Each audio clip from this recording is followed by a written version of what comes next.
Okay. Time for storage.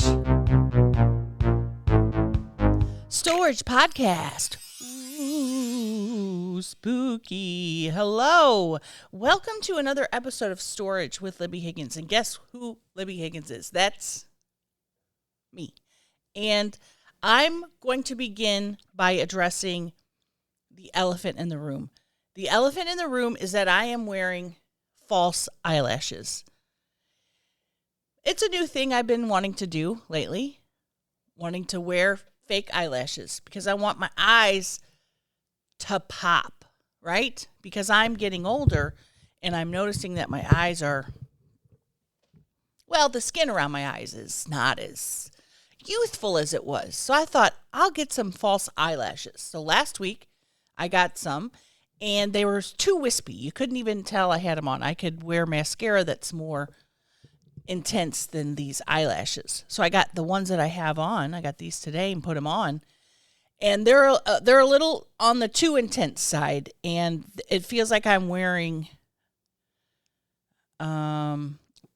pieces of particle board. So if you were to get particle board and put it up in maybe a basement or somewhere like that just to make a fake wall, that's what it feels like is on there. And I didn't want to take them off because then that would have ruined everything. And I needed to do this podcast because didn't have a podcast last week. Poor management, poor time management skills, and also on the brink of exhaustion.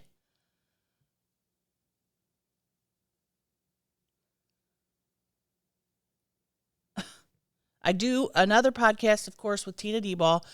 We knocked 2 of those out. And then when it's time for me to do this, guess what? Not the right sound. Not the right sound. That wasn't the right. That's the right sound. And I want to preface this next statement by saying I'm not complaining, but this is our life. Wake up, drive to venue, do show, go to hotel, and go to sleep. So in between those times, there's not a lot of time for this.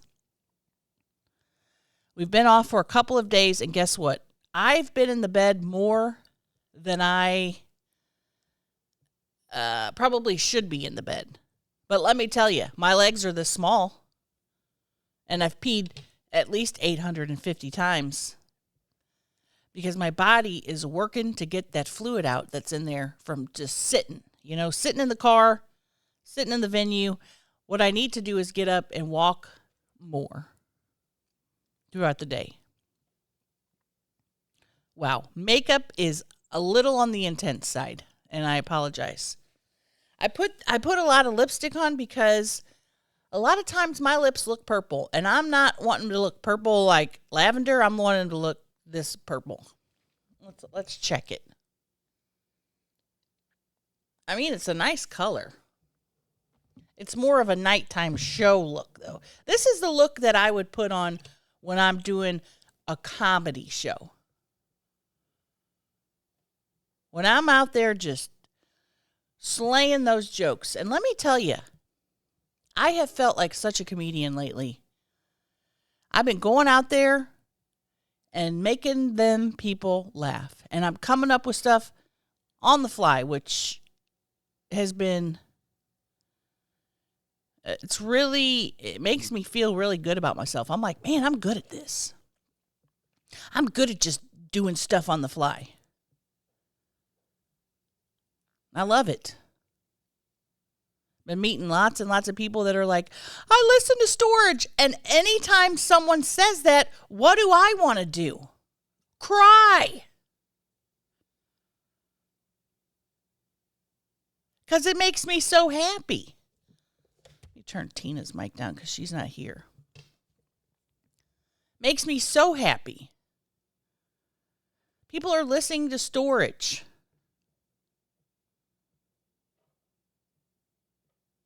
Did I say Storage in the beginning of this, or did I say Slap City? I mean, it's easy to be confused. The girls, Beth, Chelsea, Tina, are all out vintage shopping And you know how I feel about shopping for hours at a time. Don't like it. Would love to have a little, I don't know, get around scooter, wheelchair, something so I could go. But as I've said before, don't need any more stuff. Have too much stuff. Uh-oh. Have too much stuff. Right now I am in Austin, Texas. This is what we did. We had 2 shows in Austin, Texas, which were incredible for the Moon Tower Festival. Wouldn't have been there without Chelsea because they ain't inviting me. Then went to Houston, San Antonio. Then we drove back up to Austin because we're staying in the coolest place you'll ever know. It's called the Dome Home. The way Beth described it was a little, like a Hobbit home. And it was built in the 70s, from what I can gather. From the outside, I'm going to have to show some pictures. From the outside, it looks like a little creature. But on the inside, it's cool. Everything's round. You could probably see the roundness up here. It's 3 bedrooms, 1 bath. The only bad thing about it is the 1 bath. Because there's 3 girls, and we're always either pooping or peeing. The other day I woke up, and when I get out of bed, I don't know if this is you also, but when I get out of bed, I have to pee. And there is no time for delays. I go into the bathroom and notice Beth is in there, but by this time, pee is coming out, and I'm peeing on the floor. And I said, Beth, I'm sorry. And she's like, honey, I'm in here. I said, I know, I'm sorry, but I'm peeing. So then I got into the shower and peed in the shower. Am I proud of that? No, but what was I supposed to do? Pee all over the floor? At least in the shower, you can clean it up. I felt bad because, poor Beth worked so hard, constantly working. And she needed a moment to herself to poop or pee or whatever she was doing. And I ruined it because I had to pee. I'm checking this hair out. On my little iPad. I got to fluff it up a little. Let's fluff it up. Because it's got to match these eyelashes. And you can see this one's coming up over here. There's nothing worse than when you see a person and their eyelash is coming up. Because you're like, you're wearing a fake eyelash. God, I'd like to rip them off right now. That would be ideal. They have a little hot tub outdoors, and I kept reading on the Airbnb reviews that the hot tub only one jet worked. And I'm thinking, one of the jets on the side. No, they meant this jet in the middle that if you sat on it, it would blast you into outer space. You'd be gone. And I imagine if you sat on it, it would fill you up with water and cause you to explode.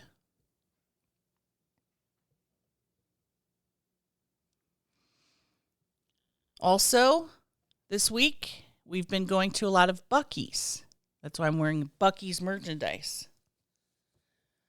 My first initial thought of Buc-ee's is, wow, this is a really cool gas station. And now, every time I see a Buc-ee's, I don't want to go there. First of all, each Buc-ee's is 13.5 square miles inside. So if you want a soda, guess what? You're walking a half a mile. On the outside, there's no less than 350 gas pumps that are, I don't know how, but every gas pump in the place is filled with a car or truck. How can there be that many people that need gas? I'm not kidding. It's not 350, but I'd say it's no less than 100. How can 100 people be wanting to get gas at once? Then you go in the store, you're trying to get a fountain soda, and there's an entire wall, a half mile long, of just fountain sodas. And I just want a Coke. I don't want to have to walk 15 miles to get a Coke. And everybody said, oh, try the barbecue brisket sandwich. Well, I tried it. Guess what? Not good. Not delicious. Not good. Not good. Not good. I did, however, try these little milk chocolate almonds that Beth had. These are good.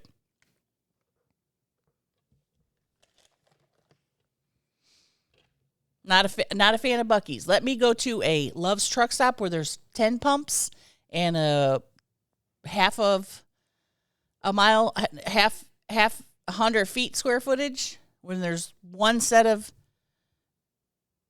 soda machines. I'm there.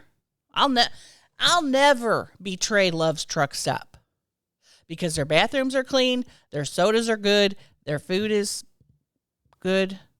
Their cashiers are friendly.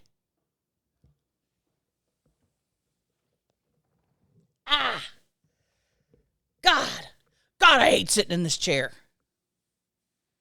So if you want to sponsor me, come on, let's do it. If Buc-ee's, if you want to sponsor me, let's do it. And I would pretend I liked Buc-ee's just to get a sponsorship. I had Manscaped reach out and want to do a sponsorship. And Manscaped reaches out pretty much to every single podcast. Any podcast you listen to, guess what? Manscaped sponsors them. But I'm going to be honest. Oh, God, this is coming off. I've used some Manscaped products in the past. Guess what? Not impressed.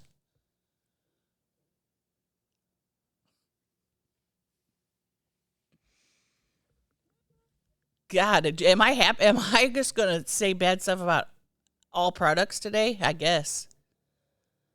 What's a product I can speak highly about? I'll speak highly about this Conair hair dryer that I bought. I already have hair dryers at home, but I kept letting my hair air dry and it was not doing the job, so I had to get a hair dryer. I buy tons of stuff on the road. I bought shoes, hair dryers. I've bought at least 4 pairs of shoes. None of them have worked. I've thrown some of them away. Some of them I'm going to try to take back, which is also a problem, trying to take stuff back. I've bought jeans. I've thrown those in the trash. I've just bought a lot of stuff. Not proud of being wasteful, but what am I going to do? Need better lighting for these eyelashes. Maybe a spotlight. Ooh. Tomorrow we leave. We go to Springfield. So when this podcast comes out on Thursday, we will be in Springfield, Missouri, which is cool because it's almost a hometown show. I wonder if Brad Pitt will be there because that's Brad Pitt's hometown. Hey, Brad Pitt, if you're out there and you want to come to the show in Springfield, Missouri, I got you. You want 2 tickets? Guess what? I got you. You want 3? Got you. I'll even get you 4, Brad Pitt, because you're Brad Pitt.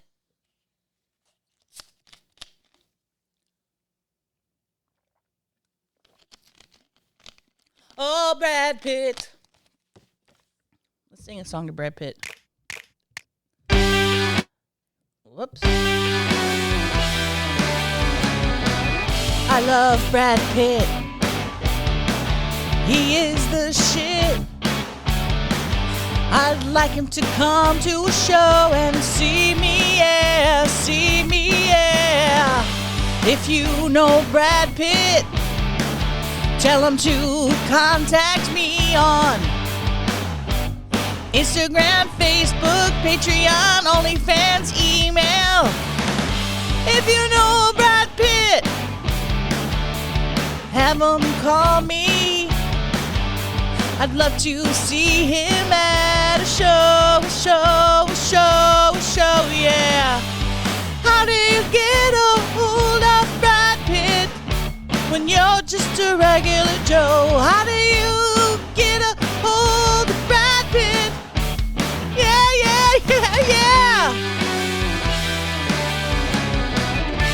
Thank you. That song went out to Brad Pitt. Anybody that knows Brad Pitt, please send that to him. We have Springfield, Missouri, then we'll be moving on to Columbia, Missouri, which there's 2 sold-out shows. Again, almost a hometown show. Columbia, Missouri is about an hour and a half away from St. Louis, which everyone knows is my old hometown. Also, Tina D-Ball's hometown. Hopefully, Chelsea will invite me and Tina back on the stage after the show, which we do sometimes, and bow, because we love bowing. And then after we bow, we look around and start pointing at people, because that really gets the crowd going, looking, oh, I see you. Hey, I see you. Oh, I see you. Because I loved nothing more than when I was at a New Kids concert when they would see you. Maybe they weren't really pointing at you, but it felt like it. Big pointer. Love pointing or going like this. You see me going like this at a show? I'm feeling cool. I'm feeling cool, and I'm looking to make eye contact with people. That's what I want to do. Want to make eye contact with you. If I had these eyelashes on, though, in the audience or on the stage, I don't know that I could actually see you. My eyes are growing extremely heavy. After Columbia, and guess what? My sister is coming to Columbia. My sis, my big sis, my brother, and my sister-in-law are all coming to the show. You tell I'm uncomfortable? So that'll be really, really cool. After Columbia, Missouri, I believe we go to Indiana, and then we go to Kentucky, which I love Kentucky. And after that, I believe we have a couple of days off. No, we don't. We drive up to Boston. We do Boston, New York, and Pennsylvania, I believe. Pittsburgh? No. Then we do have a couple days off in Nashville. Then we go on down back to Texas, Oklahoma, and Texas, where we finish up the tour, folks. The tour will be finishing up here in the middle of May. That's right, folks. We are on the downhill part of the tour. You might be saying to yourself, how can it already be almost over? You just started. Well, time flies, friends. Time flies when you're having fun. Yeah, yeah, yeah. Time flies when you're having fun. Yep. I'd feel really silly if the girls were to walk in right now. Obsessing over the eyelashes. Obsessing over eyelashes. Obsessing over eyelashes. Obsessing over eyelashes. And don't write in the comments, just take the eyelashes off, because I'm not gonna. I'm going to leave them on at least till the end of the day because I just glued them on.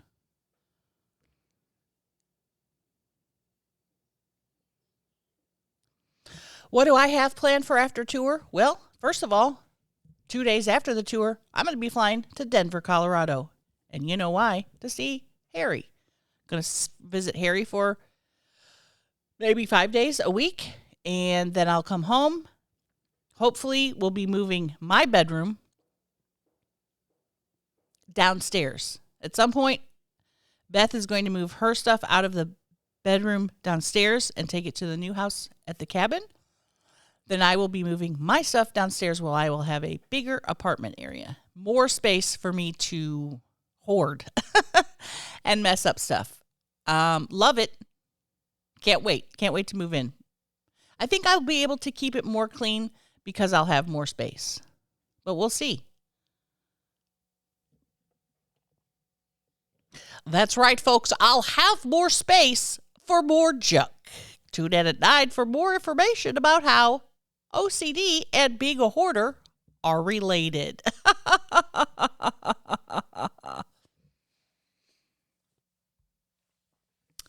I want to say I'm going on, Monday was 5 weeks of not smoking. I think it might be 6. It's either 6 weeks or 5 weeks of non-smoking this past Monday. And I am at the same place where I miss it. I miss it tremendously. I think about it constantly. I want to go outside and smoke right now. I want to go outside and smoke at all times. There's nothing I enjoy more than smoking. And people have been telling me, oh, it'll go away you won't miss it. I know that because I've quit before. But what I don't understand is why I want to smoke constantly. I want to smoke cigarettes all the time, and it makes me sad. I just sit here and think, I wish I could smoke. So shout out to anybody that's quitting smoking. It's hard. It sucks. Don't want to do it anymore. My brain's like, oh, you can have a cigarette. It'll be fine. Well, that's not what my doctor will say.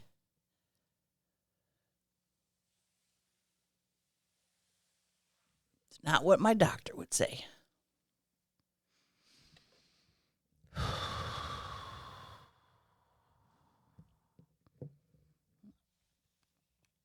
Let me go through and see if we have. Uh-oh. Got information. Hey, honeys. She said, hey, honeys. Me here. Hey, honeys. Ladies and gentlemen, got a call coming in here from Chelsea Lynn. See what she's saying. I was going to see if we had any voicemails to play. I'm going to play some voicemails now. Hey, Libby, my name's Gina, and I just want to say I think you're amazing and beautiful. I've seen you in Orlando, and it was the best time of my life. So I just had a little story for you. My granddaughter, Miley, is 4, and she goes to a Christian preschool, and she always hears me singing Waddle When I Walk, and I shake my butt just to make her laugh. So my daughter, she's a teacher there. She called me after work one day and said, did you teach Miley a song? And I said, well, probably. What was it? And she said something about waddling.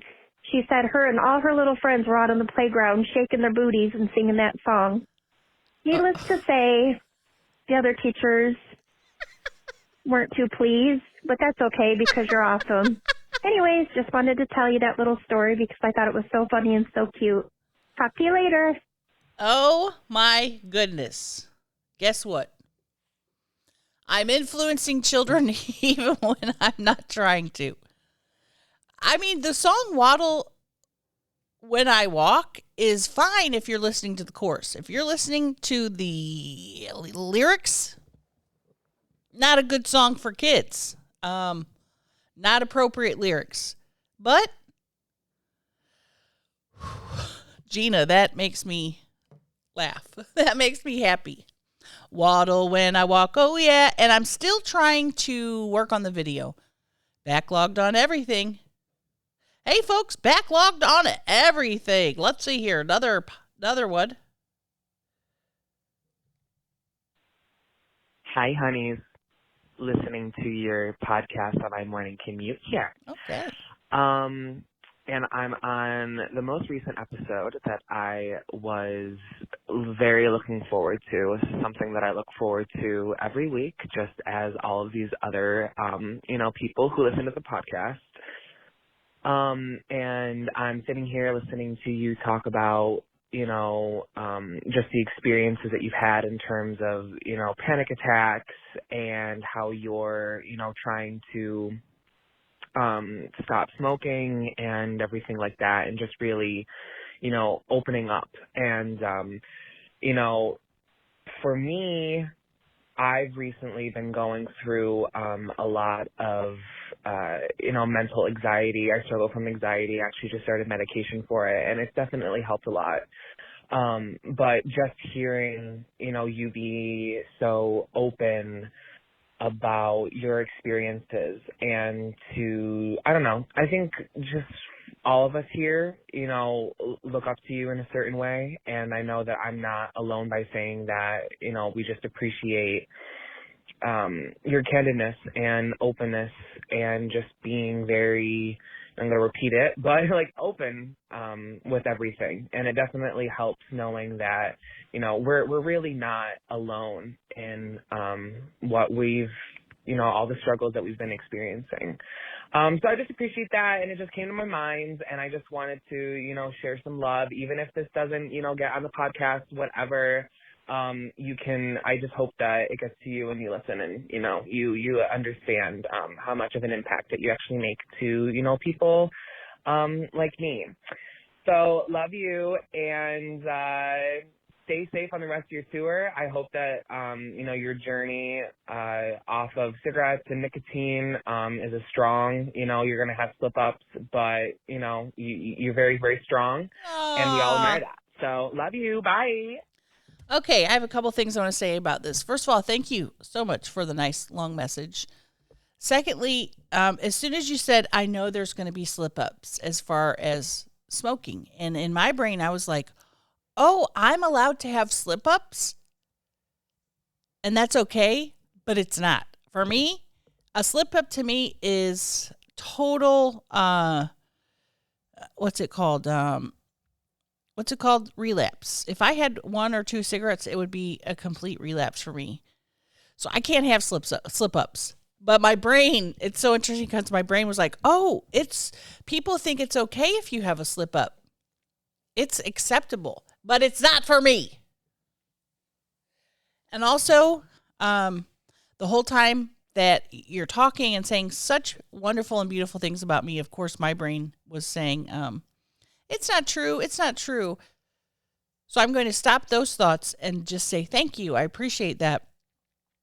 It is sometimes difficult to be candid and open about mental health stuff, but I like to because I feel just like you said, it helps other people maybe feel less alone, and it helps people know that it's okay. And it helps people know that, like, look, it's okay. It's okay for me to feel this way, and it doesn't make me a bad person, and it doesn't make me weird or have something wrong with me. So I appreciate you saying all the nice things that you said in there. And I'm not going to say like, oh, that's the reason I do this podcast. I just do this podcast because I like it. And it gives me a chance to really connect on a different level than I can connect with things where I'm just being funny all the time. I feel like it. Even though I do feel like I connect when I'm doing funny stuff in a different way. This lets me connect on a more human level. And I like that. I appreciate that. And I guess I am kind of a helper because I helped kids. I helped older people. Gary, I see you. Gary. Gary's on the couch. I just saw his little head pop up. I am a helper, and I like being a helper. And do I help because there's some kind of trauma in me that compels me to help, to be accepted, or to be needed or loved? Maybe. That requires a little bit of unpacking. Sometimes I do say yes to stuff that I don't want to say yes to because I don't want to let a person down, or I don't want that person, this is my brain, to not love me anymore. That's my brain telling me that. Even though I know if I say no to someone for something and they're not okay with it, that's absolutely their problem and not my problem. But I guess, I don't know, I guess as a kid, I felt I needed to please people, to be loved, to be safe, to be okay. Not sure. Still unpacking that. Because I know that, I don't know if you guys know about or read about attachment styles, but I absolutely have the anxious attachment style, which is I need to be reassured that that the person I'm in a relationship, and not just a romantic relationship, but any of my relationships. I don't know if I've talked about this or not. I'll talk about it again. I need to be reassured that everything's okay and they still love me. And when you say it out loud, it sounds so silly, but I try to really examine why. And I think as a kid, I really was left a lot of times not feeling safe and not feeling like my mom was going to come back. My dad was going to come back because my mom had some health problems, right? She had a kidney disease, which left her in the hospital for weeks at a time. As a kid, and if this happened in the summer, they would ship us off to grandma's house, and I hated it, and I would cry the entire time. So I didn't feel safe. I felt like I was not going to get home to my mom. So I would cry. And in that house, my grandmother's house, I was not treated with compassion. I was treated as being a baby, crying too much. What's wrong with you? You're a crybaby. And really what it was is I didn't feel safe, and I wanted to be with my mom, is really what it boils down to. So somehow maybe that has a connection to why I have an insecure attachment or anxious attachment style. And I always remember, even as a very, very small child, anytime my mom left, me crying. And I remember them, telling me, we'll be back. What did I want them to do? I wanted them to stay, but they didn't. So maybe that also in my brain was like, oh, I'm going to be abandoned by adults. Cut to now, me thinking I'm going, whoa! The table almost slipped. Cut to now, me always thinking that I'm going to be abandoned by the adults in my life. And it's gotten a lot better. When I was in my 20s, I thought everybody on the planet was eventually going to leave me. Now I have the mindset of, well, if somebody leaves me, okay, see ya, seen ya, deuces, because you can't make people want to stay in your life. But I do have a sort of people-pleasing personality where I want to help people, want to make people happy. And I don't want to please people so they stay, I don't think. I just like to see people happy. I like to help. All that stemmed from that one little voicemail. I'm a helper. Now, if you call me in the middle of the night and you need a ride because you're drinking and driving, I'll probably do it. But I'll be mad. I'll do it. Oh, legs hurt. I was just texting Chelsea, and they're about to finish up, which means that we are about to go to Terry Black's BBQ here in Austin. If you've never been to Terry Black's BBQ, guess what? You're going to do it the next time you're here, because I'm telling you, their sides, their macaroni and cheese is literally the best macaroni and cheese I've ever had in my life. And I don't care what anyone says. Their macaroni and cheese is next level. They also have cream corn, which I can't stand cream corn. And I got some of it. Delicious. Delicious. Go to Terry's Black BBQ. Get you some brisket, some macaroni and cheese, some cream corn, some peach cobbler, some pecan pie, some banana pudding, and call it a day, brothers.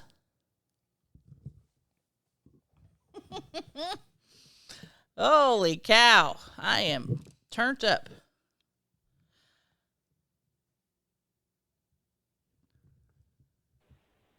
Hey, Libbie. This is Lauren. I met you in Charlestown when you were there with Chelsea, and I absolutely loved your show.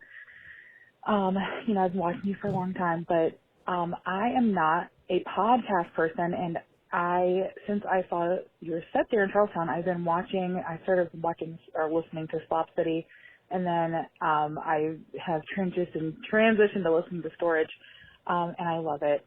I had a question for you though. So, in your podcast, you talk about, like having anxiety and, I know you have OCD and stuff, and sometimes, you just have to kind of sometimes I'm wondering if you sometimes don't feel like being on. I don't know if, because like being funny is your profession and obviously you're very good at it, but do you ever feel like when you have to go on for a show that you just like you just aren't feeling it, or you're just not feeling like you have that personality to give? So I guess my question is, as a comedian, what do you do in that?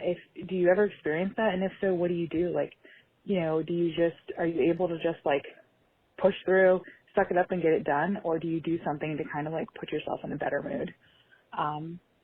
Anyway, that's it. That's the question I had. I love you. I love listening to your shows. So, thank you for putting out content.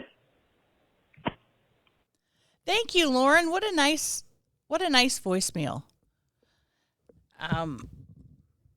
As far as being, having a hard time being on, there are nights where and I think this is just the same with any job, and this is my job.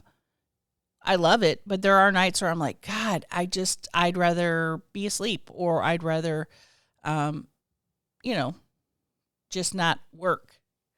But then I hear the crowd out there. I talk to the girls. I get ready, put my makeup on, get my show outfit on, and I'm ready.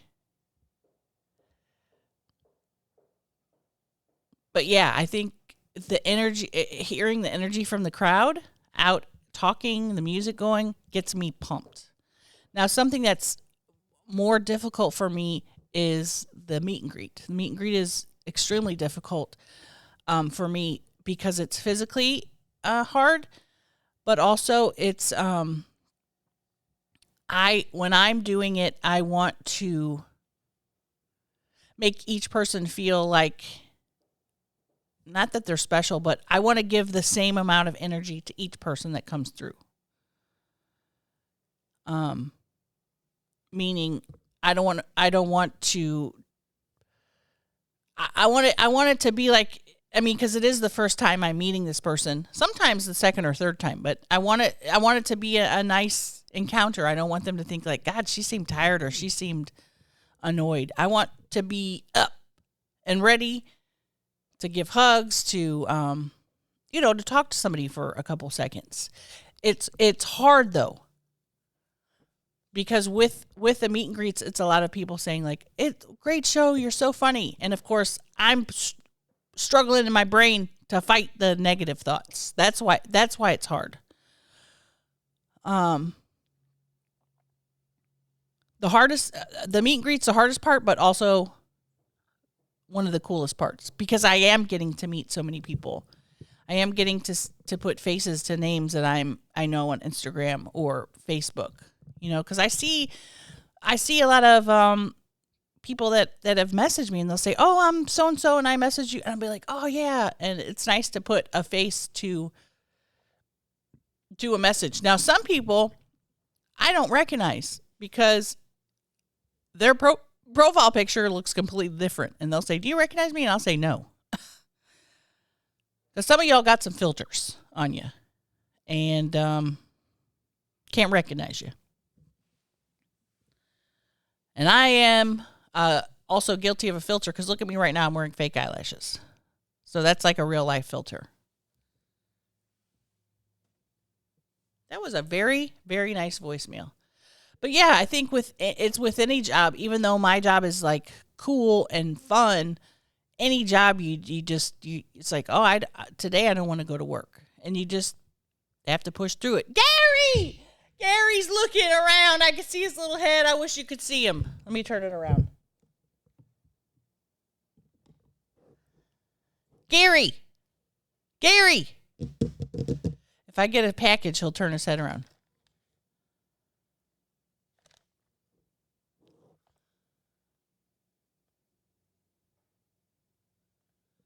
Gary!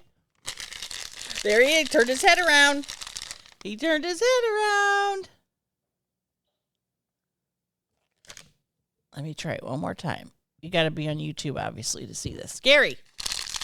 Oh, he turned his little head around to look at his ant leg. Some people have asked me, where does ant leg come from? Ant leg comes from Maggie's girls, Chelsea's sister Maggie. Let me make this a little bit smaller. Maggie's sister, the girls call me Ant Leg because they have nicknames for everyone. I'm going to eat one of these. And I thought it would be cute if my nickname was Ant Leg because I got leg issues. That's how that came to be. I cannot zoom this out.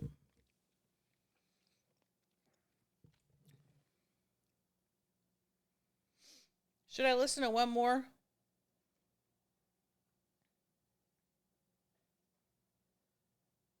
Let's listen to one more while I eat this nut.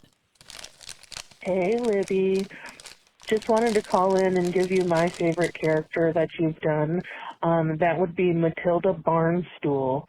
Me and my mom love her, and we love all of your videos, especially the old ones, but we love to see what your career has blossomed into. Love you. See you in Madison, Wisconsin. Woohoo! Oh, that show has already happened. Matilda Barnstool is a character that I made up, and she was a news lady. What a name, Matilda Barnstool. Hello, it's me, Matilda Barnstool, coming in live with I Report News, and that's how she talks.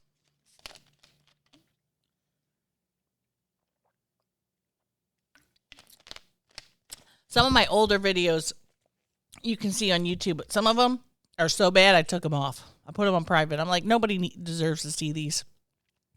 It's cool because you could probably look at it and see, wow, she's really grown a lot.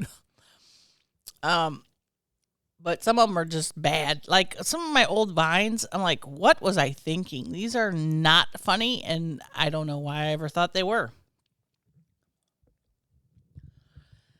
But here we go, folks. Hey, folks, here we go. Looks like I'm going to shut down early because I'm going to Terry Black's barbecue. Hey, everybody. I'm going to Terry Black's barbecue. I'm gonna get some brisket for you. Yeah, yeah, yeah, yeah. Gonna eat some mac and cheese. And I will get some cream corn, yeah. Let me lick up the peach cobbler from your body. Terry Black's barbecue. Can't believe that I will be there soon. Won't you meet me there at Terry Black's barbecue? Yeah, yeah.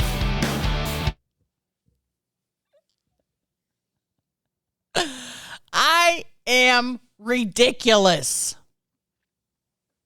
Okay, folks, I'm going to head out for the day. Looks like I'm done here. Gotta take off these fake eyelashes so that Terry Black himself doesn't see me and says, "What's wrong with your eyes, ma'am?"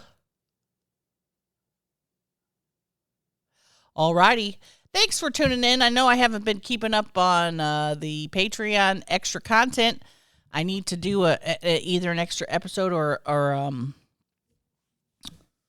mukbang. Honestly, don't have time. So what I'm thinking is I'm going to maybe do kind of like Chelsea does. I'm going to copy off Chelsea. She does 4 15-minute little things a month. And I think that would be more an attainable goal for me.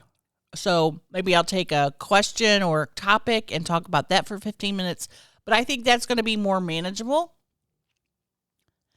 at least while I'm on the road. Then when I get back to Nashville, guess what? Back on schedule, baby.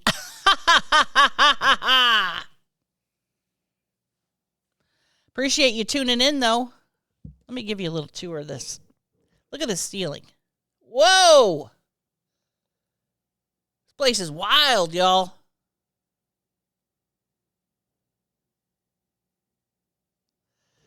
Alrighty. But Thanks for tuning in. Appreciate you coming by, and it's time to go. My belly is shaking. Terry Black's barbecue. Get you some brisket. Oh. Bye.